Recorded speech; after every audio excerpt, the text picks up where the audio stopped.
नमस्कार मित्रों, मैं आपका नेत्र रोग विशेषज्ञ डॉक्टर आर के गुप्ता, सिद्धार्थ आई हॉस्पिटल भोपाल से। आज हम एक बहुत ही महत्वपूर्ण विषय के ऊपर चर्चा करने जा रहे हैं। आपका मोतियाबिंद का ऑपरेशन तो अच्छे से हो गया है, लेकिन उसके बाद हमें पोस्ट ऑपरेटिव पीरियड में ऑपरेशन के पश्चात क्या क्या सावधानी रखना चाहिए, जो कि उतनी ही ज़रूरी है जितना कि सफल ऑपरेशन ज़रूरी होता है।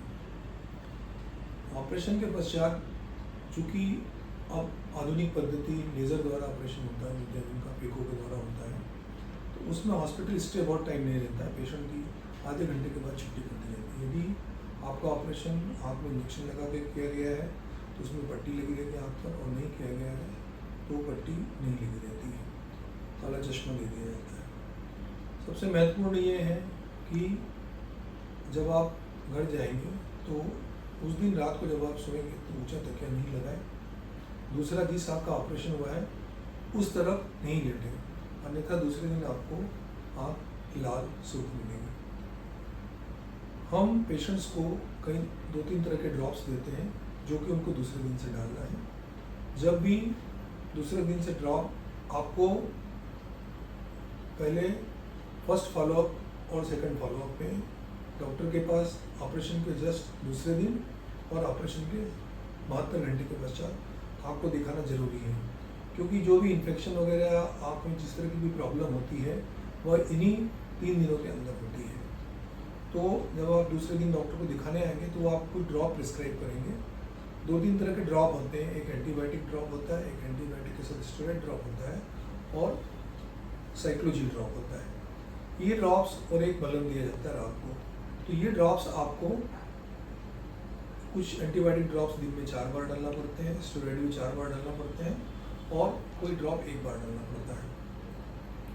तो ये ड्रॉप आप डालें। ड्रॉप में सबसे महत्वपूर्ण ये है कि ये जैसे ड्रॉप की शीशी है, तो जब आप इसको खोलें तो इसको एक तो ठंडे स्थान पर रखें। दूसरा, इसको खोलने के बाद इसको यहाँ टच नहीं करते हैं। जो भी आपके आँख पे ड्रॉप डालेगा उसको आप बताएंगे कि भाई इसको यहाँ टच नहीं करें, अन्यथा ये कंटामिनेट हो जाता है। और ड्रॉप डालते टाइम हमें आँख की लोअर लिड को थोड़ा सा पुल करके और उसके अंदर आप दवाई डालना है। तो इस तरह से ये दवाई है। कुछ टेबलेट भी दी जाती है, पेन किलर वगैरह दिए जाते हैं, वो आपको लेना है। और सबसे महत्वपूर्ण ये है कि यदि आपको मधुमेह है, यदि आपको ब्लड प्रेशर है, तो ऐसे मरीजों को अपनी कोई भी दवाई बंद नहीं करना है, वो सब दवाइयाँ यथावत लेते रहना है। यदि आप शुगर के मरीज़ हैं तो आपको ज़्यादा प्रिकॉशन लेना है, क्योंकि शुगर के पेशेंट्स में इन्फेक्शन का डर ज़्यादा होता है। उसके पश्चात आँख को साफ कैसे करें, तो कुछ वाइप्स अवेलेबल रहते हैं जो कि स्टेलाइज टिश्यू आते हैं, जिससे कि हम अपनी आँख को पोंछ सकते हैं। या अगर वो नहीं है तो आप सामान्य पीने का पानी लेकर उसको अच्छी तरह से उबाल कर और उसमें कॉटन डालकर उसको निचोड़ कर अपनी आँख को साफ कर सकते हैं। कई पेशेंट ये पूछते हैं डॉक्टर साहब सिर हम कब धोएंगे, पर्टिकुलरली जो हमारी महिला मरीज रहती है, तो करीब 10 दिन तक आपको हेड वॉश या सिर धोना अवॉइड करना है, क्योंकि अगर कोई गीला पानी जाएगा आँख में उसके पहले तो इन्फेक्शन का डर रहता है। और इसके पश्चात मैं कुछ साइंस बता रहा हूँ, कुछ लक्षण बता रहा हूँ, जिससे कि यदि हमारी आँख में कोई इन्फेक्शन वगैरह का चांस होता है तो आप तुरंत उसको जज करके डॉक्टर के पास पहुंच सकते हैं।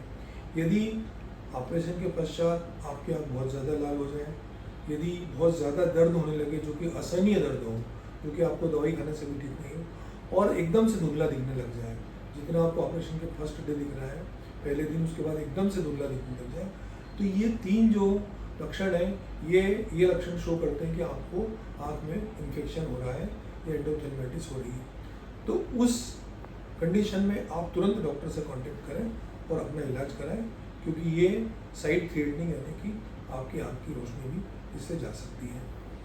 जनरली कई पेशेंट ये पूछते हैं कि डॉक्टर साहब आप ऑफिस कब ज्वाइन करें। हम तो चूँकि जो लेज़र पद्धति से जो ऑपरेशन होता है उसमें 3 से 4 दिन के अंदर ऑफिस ज्वाइन कर सकते हैं। घर गृहस्थी के काम करने वाली जो महिलाएँ हैं वो 3 दिन के बाद में एक सफ़ेद चश्मा, जो ट्रांसपेरेंट ग्लास लगे होते हैं, वो लगाकर किचन का काम भी कर सकती हैं। दवाइयाँ डालना बहुत आवश्यक है। दवाई आप 3 वीक तक दवाई डालें, जैसे कि डॉक्टर ने प्रिस्क्राइब किया है उस तरह से, और 3 वीक के बाद में अगर चश्मे का नंबर आता है तो चश्मे का नंबर दे दिया जाएगा।